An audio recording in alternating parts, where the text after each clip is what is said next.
నమస్తే, welcome to స్పీ news. నేను అనిల్. నేను సిరిసాగర్. ఏపీ తెలంగాణ సీఎంల సమావేశం ముగిసింది. గోదావరి బనకచెర్లపై చర్చ జరగలేదని సీఎం రేవంత్ అన్నారు. సమావేశంలో 4 అంశాలపై ప్రధానంగా చర్చ జరిగిందన్నారు. నీటి హక్కులను సాధించేందుకు ప్రయత్నిస్తున్నామని రేవంత్ అన్నారు. దీనికోసం కమిటీని ఏర్పాటు చేయాలని చర్చించామన్నారు. ఏ రాష్ట్రం ఎంత నీటిని వాడుకోవాలో తేల్చాలని కోరామని సీఎం రేవంత్ స్పష్టం చేశారు. ఢిల్లీలో తెలుగు రాష్ట్రాల సీఎంల భేటీ కీలక పరిణామం చోటు చేసుకుంది. హైదరాబాద్లోని నందినగర్ నివాసంలో మాజీ సీఎం కేసీఆర్తో హరీష్ రావు భేటీ అయ్యారు. బనకచెర్ల అంశంపై చర్చిస్తున్నట్లుగా తెలుస్తుంది. మొదటి నుంచి బనకచెర్ల అంశంపై బీఆర్ఎస్ తీవ్రంగా గళం వినిపిస్తుంది. రేవంత్ సర్కార్ చంద్రబాబుకి అనుకూలంగా వ్యవహరిస్తున్నట్టుగా బీఆర్ఎస్ ఆరోపిస్తుంది. ఈ నేపథ్యంలో నిన్న తెలంగాణ బనకచెర్లపై చర్చించే ప్రసక్తే లేదని కేంద్ర జలశక్తి లేఖ రాసింది.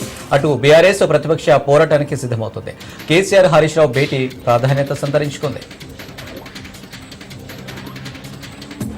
రాష్ట్రంలో భయానక పరిస్థితులు నెలకొన్నాయన్నారు మాజీ సీఎం జగన్. రాష్ట్రంలో రాజ్యాంగం మనుగడ ప్రశ్నార్థకంగా మారిందన్నారు.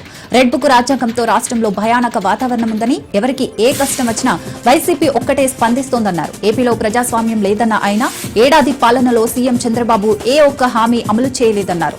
సూపర్ 6 సహా 143 హామీలిచ్చి ప్రజలను బాబు మోసం చేశారని చెప్పారు. మాజీ ఈఎన్సీ మురళీధర్రావుకు ఏసీబీ కోర్టు రిమాండ్ విధించింది. మురళీధర్రావుకు 14 రోజుల రిమాండ్ విధిస్తూ ఏసీబీ కోర్టు నిర్ణయం తీసుకుంది. దీంతో మాజీ ఈఎన్సీ మురళీధర్రావును చెంచల్గూడ జైలుకు తరలించారు. అక్రమాస్తుల కేసులో మాజీ ఈఎన్సీ మురళీధర్రావు అరెస్టు కాగా ఆయన పేరిట భారీగా ఆస్తులు గుర్తించారు. చెట్లు నాటడం మాత్రమే కాదు, వాటిని రక్షించుకోవడం కూడా మన బాధ్యతేనని నగర మేయర్ గద్వాల విజయలక్ష్మి అన్నారు. తెలంగాణ ప్రభుత్వం ప్రతిష్టాత్మకంగా ఏర్పాటు చేసిన వన మహోత్సవంలో గాజుల రామారం సర్కిల్లో మొక్కలు నాటారు. ఈ సందర్భంగా 25 లక్షల చెట్లు నాటడమే లక్ష్యంగా తెలంగాణ ప్రభుత్వం ఈ కార్యక్రమాన్ని ప్రారంభించిందని మేయర్ అన్నారు. బంజారాహిల్స్ లోని తన నివాసంలో యూపీఎఫ్ నాయకులు 72 కులాల ప్రతినిధులతో తెలంగాణ జాగృతి అధ్యక్షురాలు బీఆర్ఎస్ ఎమ్మెల్సీ కల్వకుంట్ల కవిత సమావేశం నిర్వహించారు. 25,000 మంది బీసీలు ప్రజాప్రతినిధులయ్యే వరకు తెలంగాణ జాగృతి పోరాటం చేస్తుందని కవిత అన్నారు. ఆ 25,000 పదవుల్లో రిజర్వేషన్లు కల్పిస్తే ఇప్పటివరకు రాజకీయ అవకాశాలు దక్కని కులాలకు సబ్ కోటా కల్పించాలని డిమాండ్ చేశారు. కామారెడ్డి జిల్లా ఏసీబీ డీఎస్పీ శేఖర్ గౌడ్ ఆధ్వర్యంలో ఆర్టీఏ చెక్ పాయింట్ వద్ద ఏసీబీ అధికారులు దాడులు నిర్వహించారు. బిక్కనూరు మండలం జంగంపల్లి గ్రామ శివార్లోని ఆర్టీఏ చెక్ పాయింట్ వద్ద ఏసీబీ అధికారులు తనిఖీలు చేశారు. చెక్ పాయింట్లో లారీల వద్ద నుండి నేరుగా డబ్బులు తీసుకుంటున్న వారిని రెడ్ హ్యాండెడ్ గా పట్టుకున్నారు. ఏసీబీ అధికారుల కళ్ల ముందే లారీ డ్రైవర్లు డబ్బులు ఇస్తున్నారు. చెక్ పాయింట్ వద్ద అధికారికంగా తీసుకుంటున్న డబ్బులను, ప్రైవేట్ ఏజెంట్ల వద్ద దొరికిన డబ్బులను ఏసీబీ అధికారులు లెక్కించారు. ప్రైవేటు వ్యక్తులను అదుపులోకి తీసుకుని విచారిస్తున్నారు ఏసీబీ అధికారులు. వైసీపీ ఎంపీ మిథున్ రెడ్డిపై సిట్ అధికారులు లుకౌట్ నోటీసులు జారీ చేశారు. ఏపీ లిక్కర్ కేసులో ఆరోపణలు మిథున్ రెడ్డి ఎదుర్కొంటున్నారు. ఈ నేపథ్యంలో లిక్కర్ కేసులో ఆయన దాఖలు చేసిన bail petition AP high court dismiss చేసింది. అటు మిథున్ రెడ్డి కదలికలపై గట్టి నిఘా పెట్టారు సిట్ అధికారులు. ఏపీలోని కూటమి ప్రభుత్వంలో ప్రజలు సుభిక్షంగా ఉన్నారని రెవెన్యూ మంత్రి అనగాని సత్యప్రసాద్ అన్నారు. శ్రీ సత్యసాయి జిల్లా హిందూపురం నియోజకవర్గంలో పర్యటించిన మంత్రి ప్రసాద్ ప్రభుత్వ కార్యక్రమాల లబ్ధిదారులతో మాట్లాడారు. నల్ల రాళ్లపల్లిలో సుపరిపాలనలో తొలి అడుగు కార్యక్రమంలో పాల్గొన్న మంత్రి ఇచ్చిన మాట ప్రకారం హామీలు నెరవేరుస్తున్నామన్నారు. ఒకే కుటుంబంలో 6 పిల్లలకు తల్లికి వందనం డబ్బులు పంచి వారితో ముచ్చటించారు. నీకు 15,000, నీకు 13,000 అంటూ కులాసాగా పిల్లలతో ముచ్చటించారు. పులివెందుల నియోజకవర్గంలోని చెరువులకు నీళ్లు ఇవ్వకపోవడంపై కడప ఎంపీ వైఎస్ అవినాష్ రెడ్డి మండిపడ్డారు. గండికోట, పైడిపాలెం, పీవీఆర్లో పుష్కలంగా నీళ్లు ఉన్నా చెరువులకు నీళ్లు ఎందుకు ఇవ్వడం లేదని ఆయన అధికారులను ప్రశ్నించారు. ట్రాన్స్ఫార్మర్ల రిపేర్కి, మోటార్ల రిపేర్కి సొంతంగా ఖర్చులు భరిస్తానని చెప్పినా అధికారులు పట్టించుకోవడం లేదని అవినాష్ ఆగ్రహం వ్యక్తం చేశారు. సీఎం చంద్రబాబు నాయుడు పులివెందుల నియోజకవర్గానికి హార్టికల్చర్ హబ్ చేస్తారని మాటలు చెబుతున్నాడు తప్ప చేతల్లో చూపించడం లేదని ఎంపీ ఎద్దేవా చేశారు. శ్రీకాకుళం జిల్లా ఇచ్చాపురం పట్టణ డీఎస్ఆర్ ఆసుపత్రి నిర్లక్ష్యంతో వ్యక్తి మృతి చెందినట్లు బాధిత కుటుంబం ఆరోపిస్తోంది. ఇచ్చాపురం మండలం ఈనీసుపేటకు చెందిన వ్యక్తి ఫిట్స్ తో బాధపడుతూ ప్రైవేటు ఆసుపత్రిలో చేరాడు. అయితే చికిత్సలో నిర్లక్ష్యం వల్ల బాధితుడు చనిపోయాడని మృతుని బంధువులు ఆందోళనకు దిగారు. రాజన్న సిరిసిల్ల జిల్లా వేములవాడ శ్రీ రాజేశ్వర స్వామి వారిని ఎమ్మెల్సీ అద్దంకి దయాకర్ దర్శించుకున్నారు. పూజల అనంతరం స్వామివారి తీర్థ ప్రసాదాలు అందించారు అర్చకులు. ఎమ్మెల్సీ వెంట వేములవాడ ఎమ్మెల్యే ప్రభుత్వ విప్ ఆది శ్రీనివాస్ పాల్గొన్నారు. వేములవాడ రాజన్న ఆలయ అభివృద్ధికి ప్రభుత్వం కట్టుబడి ఉందని అద్దెకి అన్నారు. సనాతన పురాతన ధర్మాన్ని కాపాడటానికి ప్రభుత్వం పనిచేస్తుందన్నారు. రాష్ట్రంలో ఆధునిక గోశాలల నిర్మాణానికి అనుమతులు ఇవ్వడమే కాకుండా నిధులు మంజూరు చేస్తున్నట్టు తెలిపారు. రాజన్న ఆలయ ప్రాశస్త్యాన్ని నలుదిక్కులు ప్రచారం చేస్తూ తెలుగు రాష్ట్రాల ఆలయాలకు ధీటుగా అభివృద్ధి చేస్తామన్నారు. కాకినాడ జిల్లా తునిలో ఆరాధ్య దేవత శ్రీ పాదాలమ్మ తల్లి అమ్మవారి జాతర మహోత్సవం కోలాహలంగా జరిగింది. పచ్చని పంట పొలాల్లో కొలువైన అమ్మవారిని దర్శించుకునేందుకు అరట తోటల నుంచి భక్తులు బారులు తీరారు.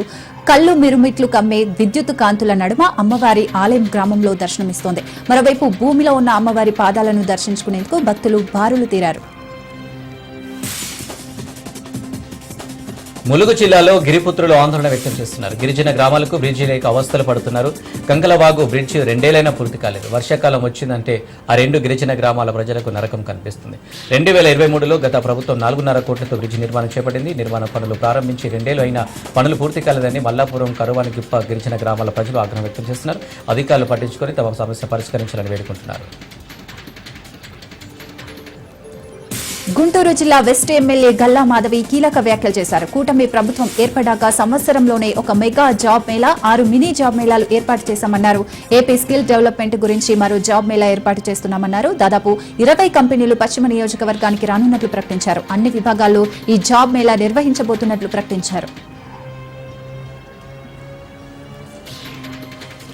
మేడిపల్లిలో ఉప్పల్ ఎలివేటెడ్ ఫ్లైఓవర్ నిర్మాణ పనులను పరిశీలించడానికి వచ్చిన మంత్రి కోమటిరెడ్డి వెంకటరెడ్డికి వింత అనుభవం కలిగింది.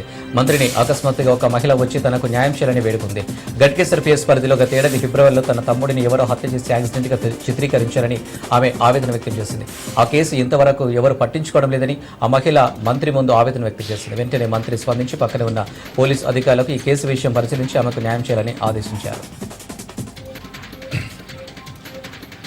భద్రాద్రి కొత్తగూడెం జిల్లా జూలూరుపాడు గిరిజన ఆశ్రమ బాలికల పాఠశాలను ఐటీడీఓ పీఓ రాహుల్ ఆకస్మికంగా తనిఖీ చేశారు. ఆశ్రమ పాఠశాల విద్యార్థినులతో కలిసి కాసేపు ముచ్చటించారు.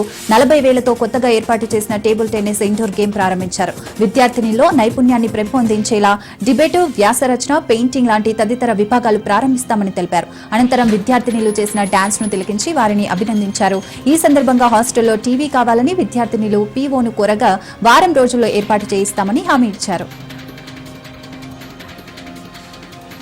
హైదరాబాద్ కొంపల్లి డ్రగ్స్ కేసులో 8 మందిని ఈగల్ టీం అరెస్టు చేసింది. సీనియర్ పోలీసు ఆఫీసర్ల కుమారు డ్రగ్స్ కేసులో నిందితులుగా ఉన్నారు.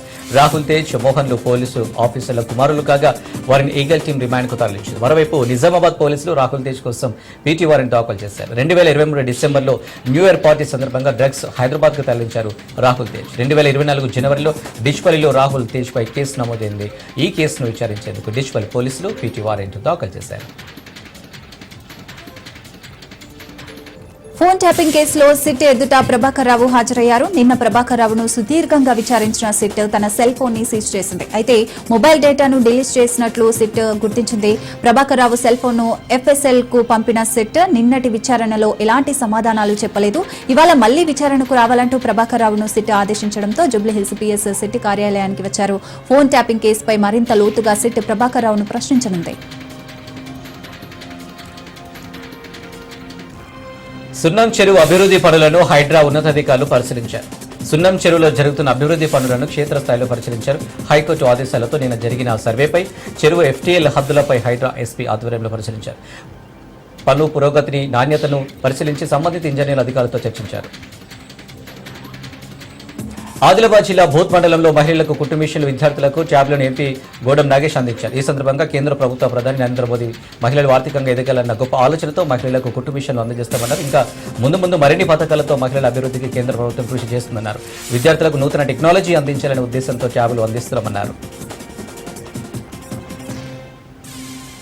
జడ్చర్ల కేంద్రంలోని మండల పరిషత్ ప్రాథమిక పాఠశాలలో నూతనంగా ఏర్పాటు చేసిన ఏఐ కంప్యూటర్ ట్రైనింగ్ సెంటర్ ప్రారంభోత్సవం ఘనంగా నిర్వహించారు. ఈ కార్యక్రమానికి ముఖ్య అతిథులుగా విద్యా ప్రధాన అధికారి యోగితారాణా, జడ్చర్ల ఎమ్మెల్యే జనంపల్లి అనిరుద్ రెడ్డి హాజరయ్యారు. అనంతరం భవిత కేంద్రాన్ని సందర్శించి అక్కడ ఉన్న పిల్లల వసతులను పరిశీలించారు. ప్రపంచం వేగంగా డిజిటలైజేషన్ వైపు సాగుతోంది. గ్రామీణ ప్రాంతాల్లోని విద్యార్థులు ఈ పోటీ ప్రపంచంలో ముందంజ వేయాలంటే సాంకేతిక విద్య చాలా అవసరమని ఎమ్మెల్యే అన్నారు. కుమరం భీం ఆసిఫాబాద్ జిల్లా గిరిజన ప్రాంతాల అభివృద్ధికి కట్టుబడి ఉన్నామని కేంద్ర మంత్రి హర్ష్ మల్హోత్రా అన్నారు. ఈ సందర్భంగా నూతనంగా నిర్మించిన లైబ్రరీ, ఇందిరమ్మ మోడల్ హౌస్, తుంపలిలో జల్ జీవన్ మిషన్ ట్యాంక్ పరిశీలించారు. లైబ్రరీ ఆవరణలో మొక్కలు నాటి నీళ్లు పోశారు. అనంతరం కలెక్టరేట్లో అధికారులతో సమీక్ష సమావేశం నిర్వహించారు.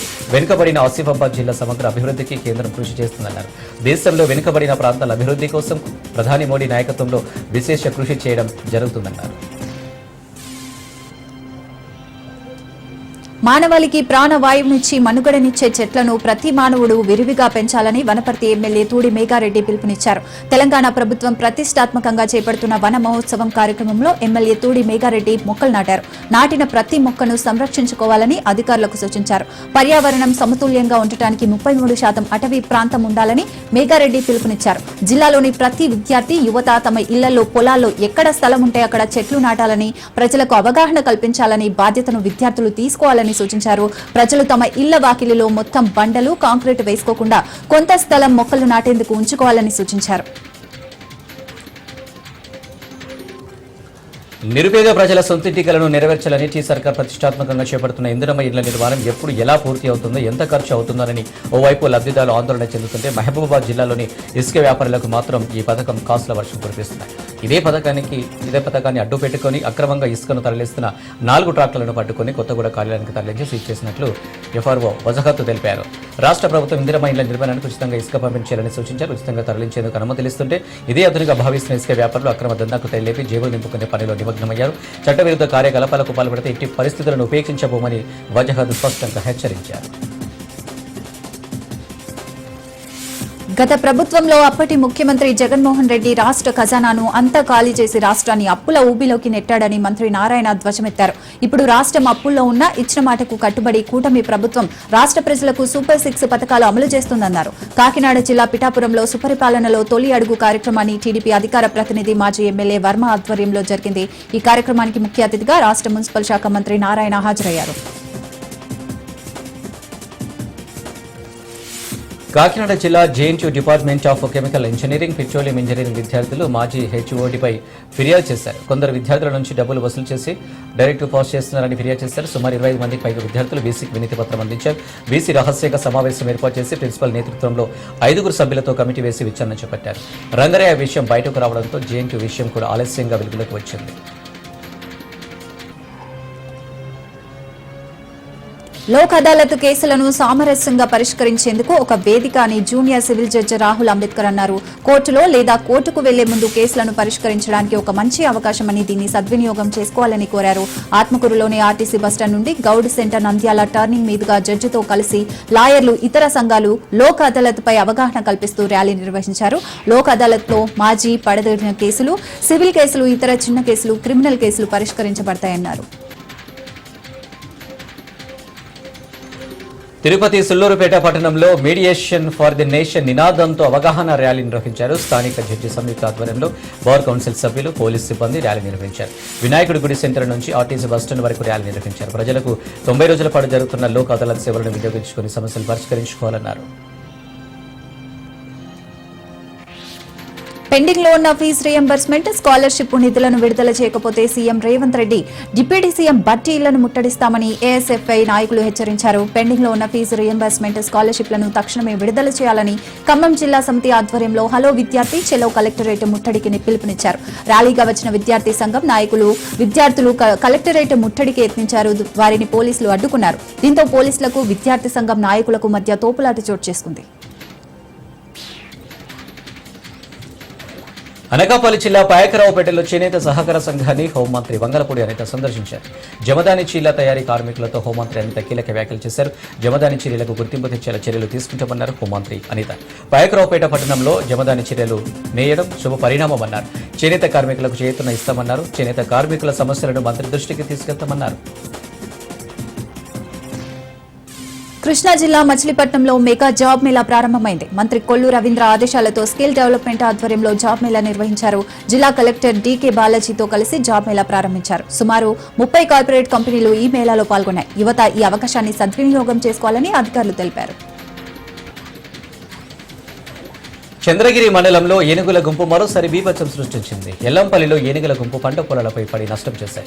7 ఏనుగుల మంద వ్యవసాయ క్షేత్రంలోని ఫెన్సింగ్ రాళ్లు పంటలను ధ్వంసం చేశాయి. ఫారెస్టు అధికారులకు సమాచారం అందించిన స్థానిక రైతులు ఏనుగుల నుంచి పంట పొలాలను రక్షించాలని కోరారు.